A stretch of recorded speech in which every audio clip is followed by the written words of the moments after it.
Саламатсыз ба? Айгүл ханымды көріп тұрмын.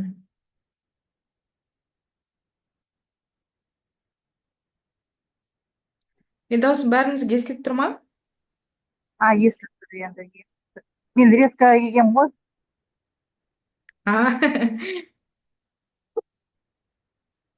Жұмыс жасап жатырмын. Тыңдаймын. Так, так, да, азатпыз, е?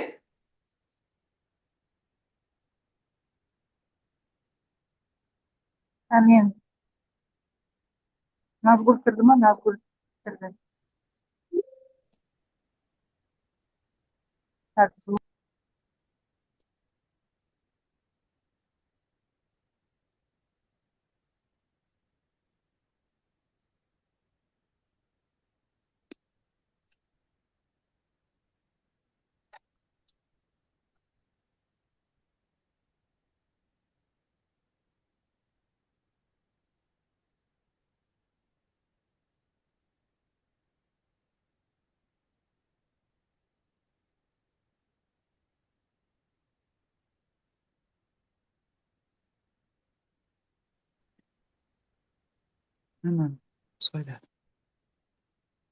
Сәлеметсіздер ме?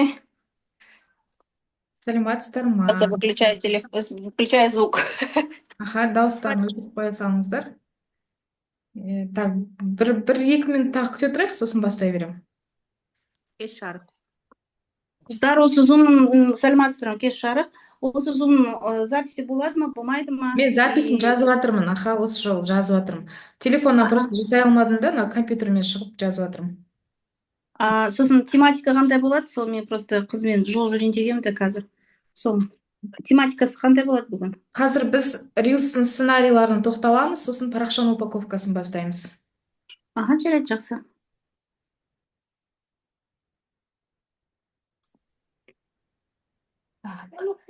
Иә, айта бер, Ақсұлтан. Микрофонды өшіріп қоя салыңыздар. Мен көшіп тұрмын. Вау, қандай күшті істеп алдың. Саламатсыздар. Иди ты другой, да, Султан? Басқасын ал сен. Так, дауысын мына компьютерден қалай өшіреді? Дауыстарыңызды өшірсеңіздер жақсы болатын еді. Так, все, таптым өшіретін жерді. Бізге осы сабақта жаңадан бірінші рет қосылатын кісілер бар ма екен? Бірінші рет сабақ өтіп жатқан. Сабаққа бірінші рет қосылып жатқан кісілер бар ма? Или барлығыңыз алдыңғы сабаққа қосылдыңыздар ма? Жоқ, бірінші рет VIP нені алғаннан кейін бірінші рет қосылып жатырмын. Иә, мен де бірінші рет қосылып жатырмын сабаққа. Қош келдіңіздер. Онда өзім таныстырып өтейін. Есімім Алия болады. Осы Аселинамен жұмыс жасап жатқаныма міне Аллаға шүкір 1 жылдан асып бара жатыр. Сол уақытта Аселинаның полностью инстаграмына, сатылымына, жалпы стратегиясына полностью жауап беретін маманмын. Негізі о баста сторисмейкер болып жұмысқа тұрғам. Енді сторисмейкер кім екенін білесіздер ма, білмейсіздер ма? Тек сторисқа жауап беретін адам ретінде жұмысқа тұрғанмын. Содан бері Аллаға шүкір қаншама уақытты күнді басымыздан өткізіп, мінекей өзімде қаншама білім алып, продюсер болып, продюсерлікке дейін көтеріліп, толықтай енді инстаграмның осы стратегиясына, әрбір сатылымға, вообще неден кейін не сатылады, қалай сатылады, не айтамыз, контентті қалай жасаймыз деген сұрақтарға жауап беретін адаммын. Қазір жайлап Аллаға шүкір командамыз өсіп жатыр, көтеріліп жатыр. Енді осы уақытқа дейін негізінде біздің ойымызда болған Аселинамен осы инстаграм жүргізу, үйрету деген, бірақ осы именно жобаға келген кезде біз прямо конкретно қолға алып кірісіп жатырмыз. Өйткені Аллаға шүкір енді Аселина аудиториясы да өте көп, үлкен өсіп жатыр. Сондықтан тек қана құрақты ғана үйретіп қана қоймай, біз қазір именно осы жобадан бисмиллах деп бастап, максимально сол құрақшыларымыздың, шеберлеріміздің табысы артуына, өздерін жарыққа шығаруына атсалысуға осылай ниет жасадық. Енді өздеріңіз білесіздер, Инстаграм дамытуға болады, бірақ көбісіңіз қалай жасау керек екенін білмейсіздер. И мысалға аты бар санаулы ғана құрақшылар бар да. Әйтеуір бүйтіп личный брендтерін дамытқан кісілер. Бірақ мысалға біз осы уақытқа дейін қаншама Селенаның шәкірттерін білеміз, өте жақсы тігетін, жалпы басқа жақтан шеберлер қосылып жатқан кісілер де бар, прям жақсы жұмыстар тігеді. Бірақ табыстар аз, өздерін ұсына алмайды, сата алмайды, аудиториясы жоқ, клиенттер аз мысалға. Енді жалпы өздерінің тек қана жан жағындағылар ғана сатып алады, болды. Сонымен соның бәрін көріп мінекей осы жобадан бастап жатырмыз. Сондықтан мен сіздерге айтарым, қолдарыңыздан келгенше осы сабақты жақсылап түсініп алыңыздар. Жастарыңыздың қаншада екенін не важно. Шынымен де Инстаграм жақсылап жүргізетін болсаңыздар, алла жазса табыстарыңызды арттыра аласыздар. Оған өздеріңізге куә, мысалға Айгүл ханым міне қазір лазерный резкадамын деді. Сол кісі осы жақында өзіне ТикТокқа, Инстаграмға әшейін көрпелерін салған. Мысалға Селена айта берсем, ол уже бәріңіз көресіздер да, бірақ сіздердің араларыңызда именно сондай құрақшыларда, мысалы Айгүл ханымды айтсам болады. Сол кісі Инстаграмға салып, мысалы тоқтаусыз күндіз түні адам жазып кетті дейді. Ал мысалға осы уақытта бір бұрышта мысалы қаншама құрақшылар отыр, клиент жоқ, заказ жоқ деп. А в то время Айгүл ханымға мысалы тоқтаусыз минут сайын адамдар жазып жатыр. Минут сайын. Ол не істеді? Ол кісі Инстаграмның фишкасын дұрыс пайдаланды. Өте жақсы качественный видео жасады. Соның бәрін жақсылап монтаждап, келістіріп, не істеді? Рилсқа, ТикТокқа, Инстаграмға бәріне салды. Содан кейін ол кісінің автоматты түрде клиенттері пайда болды. Енді бұл целевая аудиторияны шақырудың өте жақсы жолы. Вот құрақ көрпеңді әдемі қылып тігесің, жарығын бәрін көрсетіп, Инстаграмға саласың, болды. Ең оңай вариант негізі сол. Бірақ ол жерде, конечно, маңызды нәрсе ол сіздің артыңыздағы фон болуы мүмкін, сіздің тіккен қолыңыздағы көрпеңіз болуы мүмкін, сіздің жаңағы жарығыңыз болуы мүмкін. Жарық темный болып тұрса, мысалы, тоже рекомендацияға шықпауы мүмкін. Одан кейін төртіншісі ол, конечно, сол видеоның монтажы мен музыкасы. Егер ол тоже онша емес болатын болса, онда сіздің видеоңыз тоже рекомендацияға шықпауы мүмкін. Бұл енді ең оңай жолы. Басымды қатырғым келмейді, тек қана осыны салып қана отырсам болады деген жақсы жол. Бірақ біз құрақшылар не істегілеріңіз келеді, сіздер көбіңіз қымбатырақ сатқыларыңыз келеді. Өздеріңіздің еңбектеріңізді бағалағанын қалайсыздар. Ондай болатын болса, сіздер личный бренд, жеке брендтеріңізді қалыптастыруларыңыз керек. Ал жеке брендті біз тек қана сондай бір-екі видеомен ғана қалыптастыра алмаймыз. Ол үшін біз өзіміз туралы ашық айтуымыз керек, бөлісуіміз керек. Біз қандай адамбыз, не үшін мені таңдау керек, не үшін вообще именно менен сатып алу керек, не үшін менде қымбат деген сұрақтардың бәріне сіздердің инстаграмдарыңызда егер жауап тұратын болса, онда сіздердің жайлап жеке брендтеріңіз көтеріледі. И адам негізі сіздер ойлайсыздар, көп адам ойлайды, мен қазір құрағымды күшті қылып көрсетсем болады, менен сатып алады деп. Да, сатып алады, бірақ қымбатқа емес и всегда емес.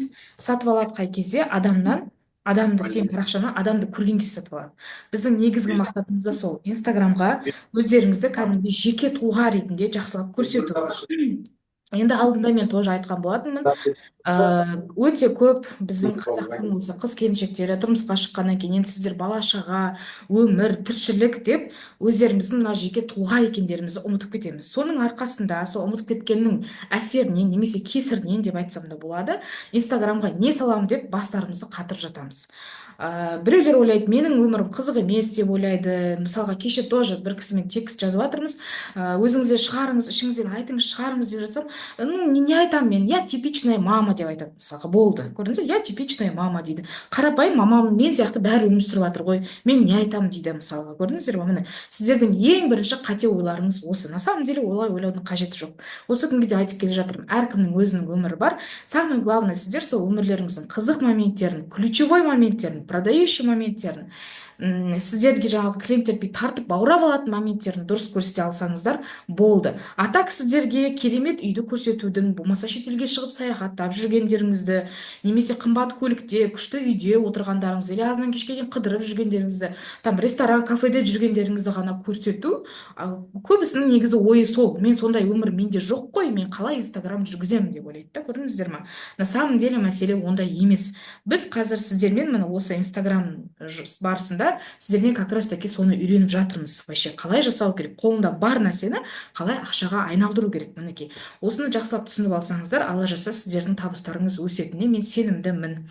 Және солай да негізі тиктокта, может инстаграмда все-таки көріп те жүрген шығарсыздар. Өзінің бар үйімен, бар жағдаймен контентін жасап ақшасын тауып қазір рекламадан да ақша алып жатқан жандар бар. Көріп жатқан шығарсыздар. Енді мүмкін емес, ондай жоқ емес, ондай адамдар бар. Просто бәрі біздің миымызда. Біз өзімізге өзіміз кедергі жасап аламыз. Оны араларыңызда өздерің кітап оқып білім алып жүрген жандарда білесіздер. Адамдарға еш нәрсе кедергі емес бұл өмірде. Барлық кедергіні біз өзімізге өзіміз жасаймыз. Менде анау жоқ, менде мынау жоқ, менде телефон жоқ, менде түсіретін адам жоқ, менде жарық жоқ, анау жоқ, мынау жоқ деп, в общем, куча проблеманы жинап аламыз да, сосын сол проблеманың астында отырамыз. А бірақ сол проблемадан біз наоборот проблема ретінде көрмей, ысырып тастап шығудың жолын қарастыруымыз керек. Міне, енді біз сіздермен Аллаға шүкір, өткенде 28-іне дейін рилс салайық деген кезде, енді 10 шақты кісі шығып, өздерінің жаңағы өмірлерін баяндармен бөлісіп, жазып, еңбектеніп жатыр. Соның ішінен 3 кісінікі шықты, тағы 1-2 кісінікі жаңа ауырып қалғандарына байланысты тамақтары дұрыс, аудио жазамаймын деді, сонымен созылып кетті. Бір кісілердің жаңа фото, видеолар дайын емес болды. А так, шүкір жаман емес, біз бастадық. Ең бастысы бастау. Біз сіздермен бастадық, өздеріңіздің қатарларыңызда көріп жатырсыздар.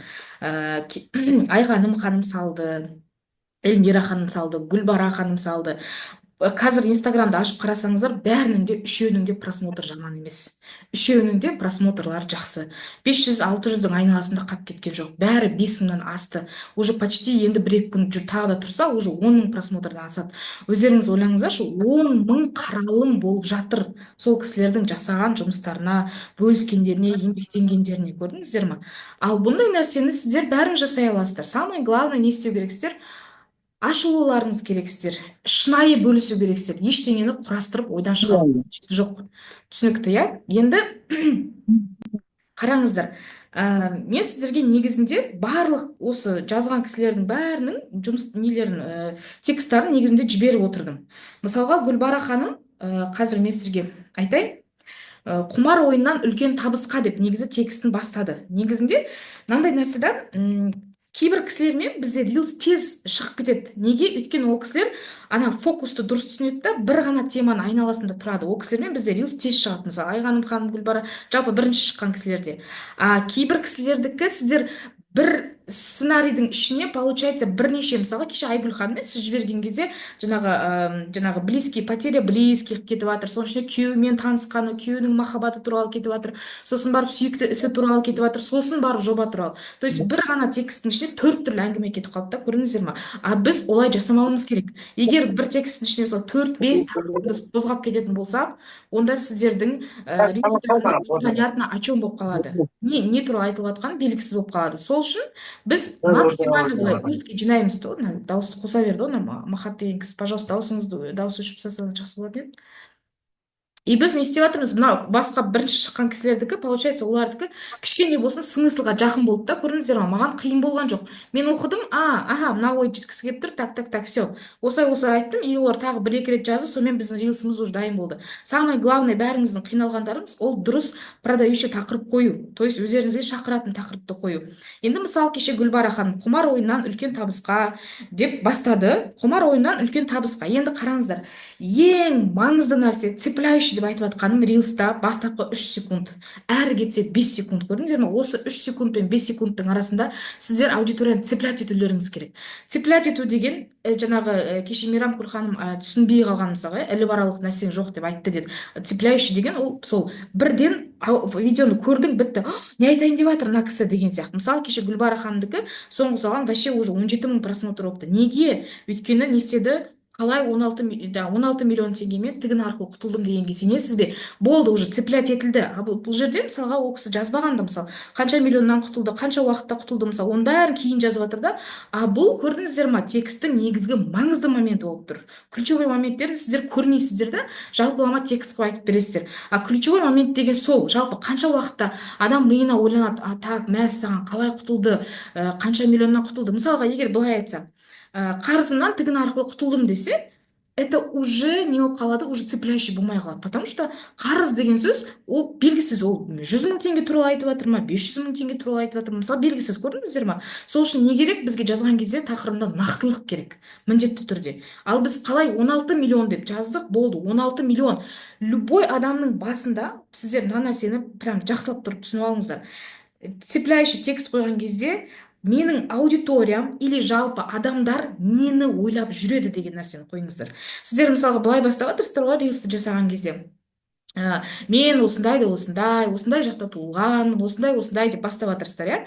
Енді ол жақсы, бірақ мен оны айттым сіздерге, олай жазбаймыз дедім. Неге? Өйткені сіздер звезда емессіздер. Пока что алла жазса жұлдыз боласыздар, осылай тынбай еңбектенетін болсаңыздар. И сол кезде, егер сізді ешкім пока танымайтын болса, онда сенің кім екенің, қайда туғаның, атың кім, жасың нешеде, ол вообще керек емес ешкімге. Түсіндіңіздер ма? Сіздер қазір сразу к сути кірісіп кетіп, назарды өздеріңізге аудартып алуларыңыз керек. Егер мысалға мен айтсам, мен Роза Рымбаева десем, мысалға, бітті не істеймін, цеплять етемін аудиторияны. Өйткені Роза Рымбаеваны бәрі таниды. А если мен қазір мен Алия Байдыбекқызы десем, кто ты такая, просто пройдет, потому что сен танымайды, и все болды, көрдіңіздер ма? Сол үшін біз максимально дұрыс тақырып қоямыз. И енді айтқым келген нәрсе, тақырыпты қойған кезде ойланыңыздар. Адамдар не нәрсені ойлап жүреді азынан кешке дейін? Не нәрсені ойлап жүреді?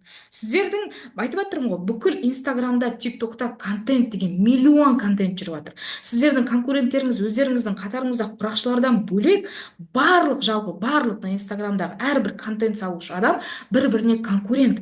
И сіздер сол конкуренттің ішінен озып алдыға шығу үшін, именно сіздің видеоңызды, жаңа контентіңізді адам көру үшін сіздікі максимально цепляющий болу керек. И цепляющий деген адамдардың миында жүретін или болмаса адамның миына қонымсыз бір нәрсе болу керек. Түсіндіңіздер ма? Банальный емес, нормальный нәрсе емес, ненормальный нәрсе или адам таңғалатын нәрсе болу керек. Міне, 16 миллион болды. 16 миллион, жалпы миллион деген сөзді естідің ба? Ол любойымыздың басымызда жүретін сөз ол. Түсінесіздер ма? Каждыйымыздың басында қалай миллион тапсам болады? Анау миллион, жалпы миллион деген сөз біздің басымызда жүр. Бітті, миллион аузынан шықты ма сөз, сен аудиторияны уже цеплять етесің. А ана жерде вообще 16 миллион деп тұр. Көрдіңіздер ма? Бітті, тоқтап аласың. 16 миллион бір однокомнатный квартираның ақшасы какой-то бір қалаларда, иә? И сонымен кетті әңгіме. Уже не айтайын деп жатыр 16 миллион теңгемен. И сол кезде 16 миллион теңгемен тігін арқылы қарыздан құтылдым. Көрдіңіздер ма? 16 миллион теңге қарызымнан құтылдым десек те болатын еді, бірақ мен тігін деген нәрсені қостым. Не үшін? Для того, чтобы бізге кішкене болсын жақын аудитория келу үшін. Тігіншілер қарайды, мысалы болашақта Гүлбара ханым кішігірім мастер-класс жасайтын болса, оның аудиториясына уже тігіншілер келеді. Көрдіңіздер ме? Басқа жақта жүрген адамдар емес, именно тігіншілер келеді. Көрдіңіздер ме? Солай біз тігіншілердің назарын өзімізге аудартып аламыз. Ол бір. И одан кейін тігін арқылы құтылдым деген кезде тігінге даже қатысы жоқ адамның өзі ойланып қалуы мүмкін. Нифига себе, оказывается, тігін арқылы сонша ақшадан құтылуға болады екен ғой, типа істеуге болады екен ғой деген сияқты, типа көрдіңіздер ма? А көп адам же обесценивать етеді ғой, тігін, вообще қолөнер, как будто олар үшін бір 500 теңге, 600 теңге мелочь ақша тауып отқан сияқты көрінеді мысалға. Именно сол үшін де тігіншілердің, құрақшылардың мысалға бағасы өспей жатыр. Именно сол үшін, өйткені мен бүгін бір текст жазып бастадым. Ол прямо анализ бойынша, зерттеген бойынша көп негізінде қолөнерді жасайтындар қолөнермен кедейлер айналысады деген тақырыппен жазайын деп жатырмын да, мысалға бір постта, типа көрдіңіздер ма? Негізі көп адамның сондай стереотип бар екен негізі. А бірақ на самом деле ондай емес. Реально кімнің қолынан келеді, ол мәселе ол жерде материал жағдайда емес. А біз мына жерде 16 миллионнан тігін арқылы құтылдым деген кезде бітті. Цеплять еттік уже. Қалай құтылды? Тігін арқылы құтылды. Қалай? Бітті, кетті. И сонымен не істейді? Ұстап алғаннан кейін ол видеоны адам соңына дейін қарайды. Көрдіңіздер ма? Біздің негізгі просмотр жинаудағы мақсатымыз орындалады. Түсіндіңіздер ма осы жерде? И сіздер ойлануларыңыз керек. Міне, өзіңіздің өміріңіз жазып болдыңыздар ма? Сіздер ойлануыңыз керек. Так, окей, жазып алдым. Енді менің аудиториямның целевая или жалпы адамдардың ойында қандай нәрсе прокручивается. Қазір миында не жүр адамдардың ше. Мысалға қазір Рамазан айында қалай деп бір нәрсе бастасаңыздар, бітті цеплять етіп аласыздар сразу. Неге? Өйткені қазір Рамазан айы, қазір Қазақстандағы енді ораза ұстамайтындар демей-ақ қояйын, жалпы вообще қазақтардың көбісінің миында Рамазан, ораза деген сөз уже жүр қазір басында, көрдіңіздер ма? Қалай Рамазан айында деп бір нәрсе бастасаңыздар, бітті автоматически ол цеплять етіледі, мысалы сынап тұрған. То есть цепляющий деген осы. Сіздерге түсінікті деп ойлаймын, иә? бірақ цепляющийдің тақырыптары әртүрлі болады. Әртүрлі темаға қатысты болады. Мысалға біз қазір кіммен Индира ханыммен декреттегі жағдайын жазып жатыр. Сол декреттегі нәрсесін біз бір тақырыпқа келтіре алмай жатырмыз. Ол кісінің қараңыз енді рилс жазған кезде сіздердің мына тақырыптарыңыз көрдіңіздер ма, кішкене болсын мақсаты болу керек. Тақырыпты қойғанда мақсаты болу керек. Сіз просмотр жинайын деп жатырсыз ба? Целевая аудитория. Так, целевая аудитория жинайын деп жатырсыз ба? Сразу клиент жинағыңыз келе ма? Или болмаса личный брендіңіз қалыптасаңыз, или болмаса мастер-классыңыз сатқыңыз келе ма? Жалпы сіз қазір осы рилсті салайын деп жатқандағы мақсатыңыз қандай? Сіздер соны білулеріңіз керек, түсіндіңіздер ма? Если сіздердің мақсаттарыңыз дұрыс болмаса, вообще мақсатсыз бір нәрсе жазып отырсаңыздар қазір, ол уже все, уже сіздердің рилстарыңыз уже енді бір чудо болады ғой, өмірде бір чудом шығып кетпесе, 90% жағдайда ол шықпайды, потому что ол жерде мақсат жоқ. Ол белгісіз кімге арналып жатыр, не үшін жазып жатыр, қандай ойды жеткізгіңіз келіп жатыр, сізге қандай пайда ол рилстан. Сіздер соны ойлануларыңыз керек. Это очень важно рилс жасап жатқан кезде. Көрдіңіздер ме, біз рилсқа, мен бүгін рилс жасағым келеді деп әшейін отырып тақырыбымызды жазып шығара салмаймыз. Мен осы рилс жасайын деп жатқан кезде, так, мысалға Селенаға, иә, біз тексттер жазып жатырмыз, мысалы парақшасын көріп жатырсыздар. Біз мастер-классты ұсынып жатырмыз өзіміздің аудиториямызға. Значит, біз білеміз біздің рилсымыз не сату керек екен. Біздің рилсымыз мастер-класс сату керек. Типа көрдіңіздер ма, сол сияқты. Сіздер білулеріңіз керек, не сатайын деп жатырсыздар. Енді қараңыздар. Не сатайын деп жатқан кезде, жалпы өнімді сату бір бөлек, бірақ өте маңызды момент тағы да сіздер сатайын деп жатқан кезде, сіздер бірінші очередь өздеріңіз сатуларыңыз керек. Өзіңізді. Сіздердің историяларыңызда сіздер сатылып жату керексіздер. Енді мен өзімді қалай сатамын деген нәрсе, ол не істеу, ол адамның бірінші эмоциясын тудыру.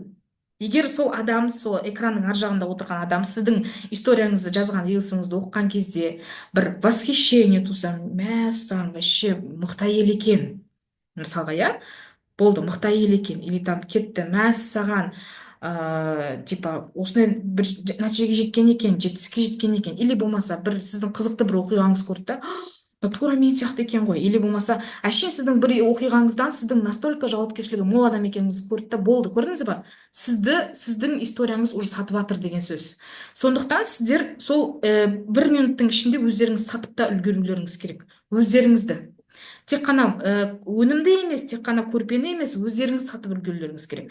Өздеріңіздің өмір сүру стильдеріңізді сатып үлгерген кезде, болды, адам уже сізге ақша беруге дайын болады, сізбен жақындасуға дайын болады. Сізді өзінің бір сұмдық, енді президент сияқты кумирі болмасаңыз да, бір кішігірім болса да бір кумиріне айналасыз сол адамның, көрдіңіздер ма? Өзіңді сату деген осы.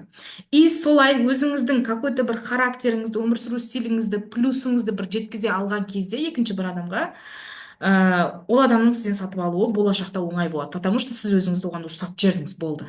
Құрақ іздеген кезде ол адам сізге обращать ететін болады болашақта. Түсіндіңіздер ма, өзіңді сату деген нәрсені? Ол жерде сіздер әртүрлі нәрсені сатуларыңыз мүмкін. Әртүрлі өзіңді сатуда именно әртүрлі тұсыңызды. Сіздің мысалға жаңағы жауапкершілігіңіз ба, или тігін тіккен кезде прямо от души отырып, прямо отырып, прямо от души жасайтыныңызды айтқыңыз келе ма, жеткізесіз ба мысалға, иә? Или болмаса тағы қандай? Өзіңіздің мысалға өмірде қандай қиындық болса тоқтамай, еш нәрсеге қарамай, бір Аллаға сеніп әрекет жасап келе жатқан адам екеніңізді жеткізгіңіз келе ма мысалға, иә? Болды, міне бұл сізді сатады деген сөз. Потому что дәл сондай адам емес бір адам сізді көрген кезде ол сізден уже восхищение алады, типа, мәссаған, мен осы кісі сияқты болғым келеді деген сияқты, болды. Кеше Гүлбара ханымның историясы мысалға сондай болды. Мысалы Айғаным ханымның историясы сондай болды. Өйткені ол жерде мен пенсияға шыққаннан кейін жаңа өмір бастап жатырмын. А бізде қазақтарда қалай, біз пенсияға шыққаннан кейін наоборот өмір бітеді деп ойлайды. Бітті, мен пенсияға шықтым, мен өмірім конец, уж қызық емес, бала шағамен, жаңағы немере шөберемен отырам, қайдағы шетел, қайдағы не. Мысалы Айғаным ханым сізге вообще андай ауыр нәрселерді қозғай беру керек та. Мен 70 жасқа келіп осы жаққа баруды армандаймын, 70 жасқа келіп Бентли көлігін алғым келеді деп атсаңыз, мысалға, бітті, болды, сіз уже кәдімгідей хайповый апашкаға айналасыз уже. Мына кісінің армандары даже кәдімгі жастардың өзі ойлана бермейтін нәрсе сияқты да, мысалға. И сол теманы қоя берсеңіз, сіз осылай, болды, уже сізді сол арманыңызбен ақ адамдар танып алады да, и сіздің сол арманыңыз сізге ертең клиенттерді алып келеді, көрдіңіз ба? тура сол сияқты сіздер өздеріңіздің тоже осындай моменттеріңізді тауып алыңыздар. Мысалға жасым 45-те, мысалға, допустим, не знаю енді, бір танымаймын да, просто сіздерді мына жерде айтайын десем ше, өмірлеріңізбен бөліспейсіздер, айтпайсыздар ештеңені ше. Сосын мен сіздерді танымай отырмын. Қазір бір екі нәрсе бүйтіп шығып кететін еді. То есть сол сияқты моменттерді ұстап алыңыздар. Міне текст жазған кезде басты мәселе осы. Тақырып самый главный. Мақсат обязательно болу керек рилс жазған кезде. Тупо мақсатсыз жаза салмаңыздар. Сосын барып ең соңғы призыв к действию деп айтады, ста деп айтады. Призыв к действию деген нәрсе айттым мысалға, иә, мен парақшама жазылып жұмыстарыңызды көріңіздер деп айттық мысалға Айғаным ханымда. То есть негізі ол логичный нәрсе. По идее ол логичный. Любой сен рилс қарап отырған адам сенің ниетің сол мен парақшама кіріп жұмыстарымды көр деген намекпен жеткіземіз ғой. Бірақ Инстаграмда намектаудың керегі жоқ. Это очень большая ошибка. Инстаграмда прямиком продавать ету керек вообще. Прямиком продавать ету, міне біз призыв к действию жасауымыз керек. Әңгімеңді айтып болдың, парақшама өтіп маған подписка жаса. Болды. Сен уже оның миына сигнал, қалай айтсам болады, сигнал демеймін, бұйрық жібердің, короче. Біз адамдар, негізі именно біз адамдар бұйрық адам болып тұрсақ та, бұйрықты тез қабылдаймыз негізінде, намекқа қарағанда. Потому что бізді кішкентай кезімізден сол бұйрық беріп өсірген біз ата-анамыз. Сен отыр, тұр, жат, су іш, отырма, жеме, ішпе, жеме, бар, қайт деген сияқты. Көрдіңіздер, біздің миымыз соған не істелген, дайын уже. Сол бұйрықты қабылдауға біздің миымыз дайын. Сондықтан сіздер өздеріңіз Инстаграмда бұйрық беріп үйренулеріңіз керек. Мен парақшама өтті, подписка жаса. Или шапка профилінде осындай номер тұр, WhatsAppқа жаз. Там лайк бас, комментарий қалдыр. То есть оны айтпасаңыздар, сіздер уже считайте 90% адамды жоғалтып алуларыңыз мүмкін на самом деле, потому что миға бұйрық түскен жоқ, көрдіңіздер ме? Сол үшін обязательно ол нәрсені призыв к действию негізі сіздерге жасау керек. Бұл өте маңызды. Бұл сізге сатылым әкелетін, сіздің прямой аудиторияңыз әкелетін өте маңызды инструмент деп айтсам болады. То есть соңында осы көрдіңіздер, иә? Текстті өздеріңіз білесіздер, қандай темада алатындығыңызды, бірақ тексттегі негізгі ереже 3-4 теманың бәрін араластырмаймыз. Бір ғана теманың аясынан екінші темаға көшеміз болды. А екінші тема сіздерде екі вариант айттым. Жобаға қалай келгендеріңіз или құраққа қалай келгендеріңіз. Болды, сіздерде уже миларыңызда четкое задание тұр негізінде. Просто соған алып келетін историяны ғана табу керек сіздерге, болды. Көрдіңіз, соның алдындағы историяны ғана. Оның алдындағы өміріңіздің историясы, оны кейін бөлек қып сала бересіздер, кейін басқа нәрселерге сала бересіздер.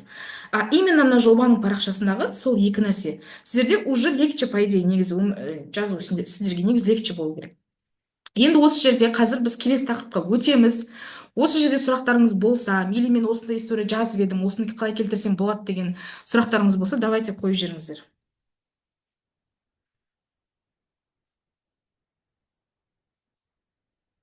Бізде просто қазір уақыт жоқ сіздермен, біз 3 ай өткіземіз дедік.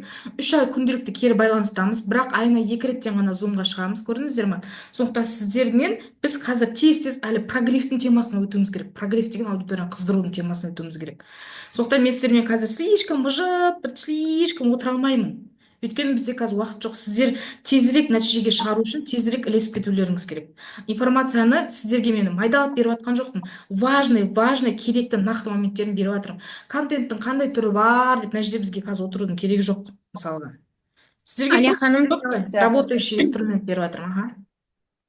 мен осы жерде айтып жіберейінші, мен деген жалпы осы құраққа деген мектептің кезінде редколлегия мүшесі дейді, бұрындары андай газет шығаратын едік қой, неге әрбір праздниктерде бәріне кәдімгі ватманға сурет салып сөйтіп қоятын. Соның мүшесі болдым, суретті де саламын и әдемі почеркпен жазамын да. Сосын осындай қол өнерге неге жақсы болдым да. Бірақ дейтін өкінішке орай мен мұғалімдікті таңдап кеттім де, жаңағы нем жабылып қалды, сондай қырларым, мысалы жарға да сурет саламын деген сияқты. Бірақ дамытқан жоқпын да. Сосын вдруг осы қазір 36 жасыма келген кезде, мысалы 15 жыл мұғалімдік стажым бар. Осы Әселенаның несін көрген кезде баяғы мектептегі нелерім оянып кетті ғой, менің кәдімгідей тек мына шұқыма жұмыстар жаман күшті көретін едім да. Бірақ мен вообще қолыма іс-машина алып істік көрген адам емеспін. Сосын жаңа жылдық жастықтардан бастап тіктім. Өзіме жұмыстарым ұнады. Басында енді кішкене қиналдым.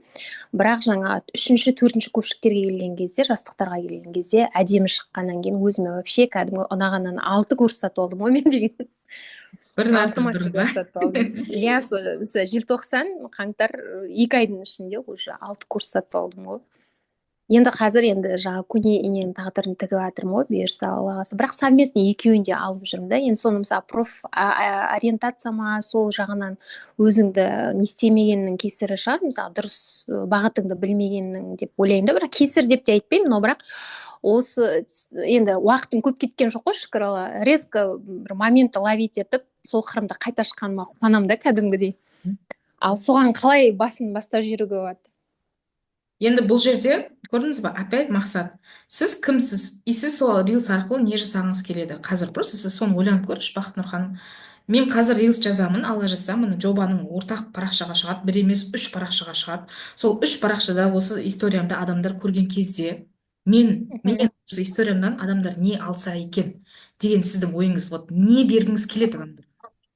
Бірінші мен Қандай өтініш жеткізгіңіз келіп тұр? комментарий, клиент жинағым келеді. Комментарий деп қоймын, клиент жинағым келеді. Если сіз клиент жинағыңыз келетін болса, онда сізге вот сразу вот көрпелеріңізге бірден заказ алып тапсырыс алғыңыз келіп кетсе, онда акцентировать ету керек уже сол өзіңіздің плюс тұсыңызға, который көрпе тіккендегі плюс тұсыңыз. Не үшін көрпе тігіп жатырсыз? Или көрпе тіккендегі сіздің басқа құрақшылардың айырмашылығыңыз мысалға. Сол тақырыпты қозғау керек, который именно сізге заказ беруге адамдардың желаниясын аштыратындай. Көрдіңіз ба? Если сіз жаңа личный бренд или просто парақшаңызға подписка будущий клиент дейтін болсаңыз, онда асықпай вообще жаңағы неден бастауға болады. Қалай еді жаңағы орындалмай қалған арман сияқты ғой, бастай алмай қалған жаңағы реализоваться ете алмадым деген сияқты. А реализовация ете алмай келіп, мен қазір реализовация етіп кеттім десеңіз, ол уже сіздің көрпеңіз продавать етпейді, түсіндіңіз ба? Иә. Сол үшін сіз сразу клиент алғыңыз келсе, онда бірден көрпенің айналасындағы әңгімені айтуыңыз керек. Мысалға жақында болған бір клиентіңізбен история, например, да, просто. Осындай клиент келді, осындай болды, біз осылай жасап бердік, и типа бір қызық жағдай тудырсаңыз болады. Клиентім осылай сұраған, мен оған осылай жасап бердім, бірақ ол көрген жоқ, типа мен заказымды, и мен оған жіберген кезде ол маған осындай отзыв берді, осыдан кейін мен типа құрақты одан ары тігуге деген желанием ашылды деген сияқты, типа көрдіңіз ба? Болды. Сонда сіз именно сізден көрпені алуға адамның мотивациясын ашасыз уже. Клиентіңізбен болған оқиғадағы өзіңіздің жасаған артықшылығыңызды көрсету арқылы, плюс көрсету арқылы. Сол үшін мақсатыңызды бірінші определять етіп алыңыздар всегда. Міне уже мақсат сразу клиент алғым келіп кетсе, уже сразу продающий нәрсесі. Егер сізде осылай тапсырыс маған жасағыңыз келсе, парақшама өтіп подписка жасасаңыз болады деген сияқты призыв к действию жасап жүресіз соңында сосын. Хорошо, түсінікті. Қазір мен біраз айта салайыншы, қазір бір ғой, 5 минуттан кейін эфир өшіп қалған кезде чатқа шығып сабақ жоғалып кетті демеңіздер, хорошо, мен екінші компьютерден қайттан шығамын. Сразу айтайын. А то чатта сабақ уақыты жетіп шығып кетті, жоқ болып кетті деп жатырсыздар ғой. Хорошо? Тағы да қандай сұрақ? Давайте 5 минутта тағы бір кісінің әңгімеңіз қай жерде, неден қиналып жатырсыздар? Давайте сұрақтарыңызды қойыңыздар. Сөйлеңіздер камераға. Шүкір, міне бүгін біраз кісі камерасын қосып отыр екен, мен шынымды айтсам көріп қуанып отырмын. Қайырлы кеш, саламатсыздар. Мөлдір ханым, Иә, өткен жылдағы сабақты что-то даусыңыз ана бөлініп кетті.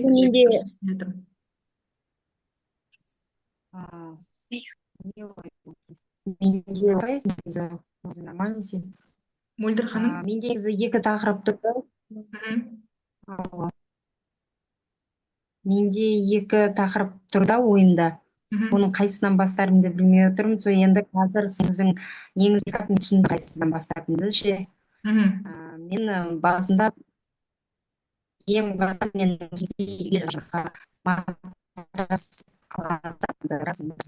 болғаннан кейін біраз кейін ол уже матрастардың көптегендері нелері. Мәссаған, Мөлдір ханым, сіздің даусыңыз маған вообще нашар естіліп жатыр. Бөлініп, түсіне алмай жатырмын. Неге олай болды екен? Енді нормально вроде. Иә, енді бізде матрас салғаннан кейін Даусыңыз шығарып сөйлеңізші болмаса. Нормально сөйлеп жатырмын. Жоқ, даусыңызды шығарып қаттырақ, аха. Хорошо.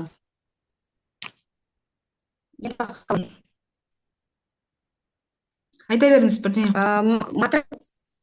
Матрас алғаннан кейін біз біраз күннен кейін уже матрастың несі сөгіліп кетіп жатты да, жаңағы көктеуі ше. И солай іші мақтасы доңғалана берді. Соменен ой енді ақыры ішін жөндеуім керек. Енді қабын ауыстырып ішін салайын деп. Енді ішін ашсақ масқара екі мақтан ортасы тола мусор болып шықты да. Тола мусор болып шықты. Сол кезден бастап уже сол матрасты біз лақтырдық. Күйеуім айтты, лақтырма матрасты деді. Матрасты лақтырғанша 5-6 матрас алғанша сол мынау не деген масқара, сол неден бастайын деп ойлап жүргенмін негізі ше. Солай сөйтіп өзім біліп бастадым да, неге өзім тікпеске осыны. Неге біз болып шығатын болса постоянно, неге мен өзім тікпеске деп солай бастап кеткенбіз негізі. Бастағанда қол машинка бар еді. Сол қол машинкамен бастадым, кейін жаным мен сатып алып бастадым. Жаңағы бір қызым несіне жаңағы несі бар ғой. Сіз енді сұрағыңызды қойсаңыз, Мөлдір ханым, сразу сұрағыңызды қойыңыз. Уақыт жоғалтпайық. Сұрағым болғанда мен өзім түсінгенімді айтып жатқаным ғой. Былайынша мен екі тақырып, бір тақырып, Шымкентте бір клиентім не қылды. Маған тек астары былай, күн ыстығында ыстықтардай, поролон қоспай, жаңағы аса емес тек шырматан болса дегенде ше. Сондай не істеді.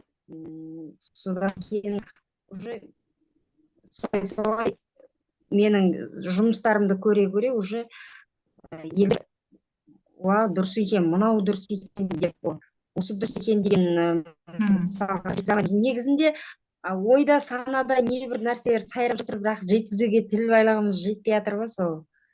Тіл байлық демеңіздер. Тіл байлық деп көп айтасыздар, негізі мен байқадым. Тіл байлық емес мәселе, тіл байлықта емес. Просто сіздер формуланы түсіну керексіздер. Не болу керек, неден кейін нені айту керек. Тіл байлық деген ол уже ең соңғы орында тұрған нәрсе. Ол уже өз-өздеріңізге кедергі жасап жатсыздар. Қарап отырып кедергі жасап жатсыздар. Мен тіл байлығым жоқ деп. Сіз оны ойламаңыз. Сізге просто тіл байлықсыз қалай жеткізе аласыз, солай жеткізу керек та. Просто соны орындарын дұрыстап келтіру керек болды. Ал ана уже әдемілеп әдеби түрде жеткізіп кету, ол уже тіл байлық. Даже мен де айта аламын, мен тіл байлығым ондай керемет емес деп, потому что мен білем, менен мықты не деген ана сөйлеп жатқан кісілерді білем, мысалға Дина ханымды, иә, журналист, мысалы, ана кісіге қараймын да, не деген тіл байлық деп, мысалға, мен қараймын. Бірақ мен өзімді, мысалға, тоже тіл байлығы бір керемет деп адам деп айта алмаймын, көрдіңіз бе? Мен просто білемін, неден кейін нені жазу керек екен, болды. Оған бірақ мен тоже бірден келген жоқпын. Сіздер сияқты 4 жыл, 2020 жылдан бері мен Инстаграмда жүрмін да. И каждый раз мен миым забит, қалай рекомендацияға, қай проект алып жүргізсем де, қалай рекомендацияға шығарам, қалай адам жинаймын, қалай клиент жинаймын, қалай сатам деп жүрген осы опыттан келген ғой. Бірақ ол жерде негізі тіл байлықтың қажеті жоқ. Тіл байлығы жоқ адамдар да бір қарайсың енді, бірақ ше, мен қазір ойым дұрыс емес жеткізетін шығармын қазір, может быть. Қарайсың, мынаны былай айтса болатын еді ғой деп ойлайсың, бірақ олай айтпаса да оның әңгімесі рекомендацияда жүр да, понимаете? Сондықтан тіл байлық керек емес негізінде. Просто формуланы түсінулеріңіз керек. Өзім ойымда просто жазу керек қой, мен сіздер жазбайсыздар ғой, көрдіңіздер, жазу керек. Мысалы, мен заметкемде қырғын нәрсені жаза беремін бәрін отырып. Жаза берсеңіздер шыға береді. Ана өткендегі тапсырма бар ғой, личный брендке арналған. Мысалға, сол тапсырманы жазған кезде, мысалға, сонда да әлде де толықтырып көбісіңіз жазбағансыздар. Мен былай оқып шықтым, жіберген кісілердікін. Көп нәрсені бүйтіп бұғып, жинап, шығармай, пресеп бүйтіп жазып жібересіздер ғой кәдімгідей ше, бір 2 сөйлеммен бітеді ғой жауаптарыңыз ше. Сондықтан просто жазу керек қой, от души, асықпай, айтып, бөлісіп, ананы қозғап, мынаны есіңізге түсіріп, так, мынаны қалай қазір мен айтсам болады, қалай жеткізсем болады, мынадан ертең контент шығады ғой деген сияқты оймен жазсаңыздар, негізінде шығады. Бірақ тілбайлық деп өздеріңізді қинамаңыздар, пожалуйста, ол дұрыс емес. Просто мен сіздер үшін айтып жатырмын да. Өздеріңізді тілбайлық, қазір ертең тағы бір нәрсе деп жүре беретін болсаңыз, жүре бересіздер. Уақыт бәрін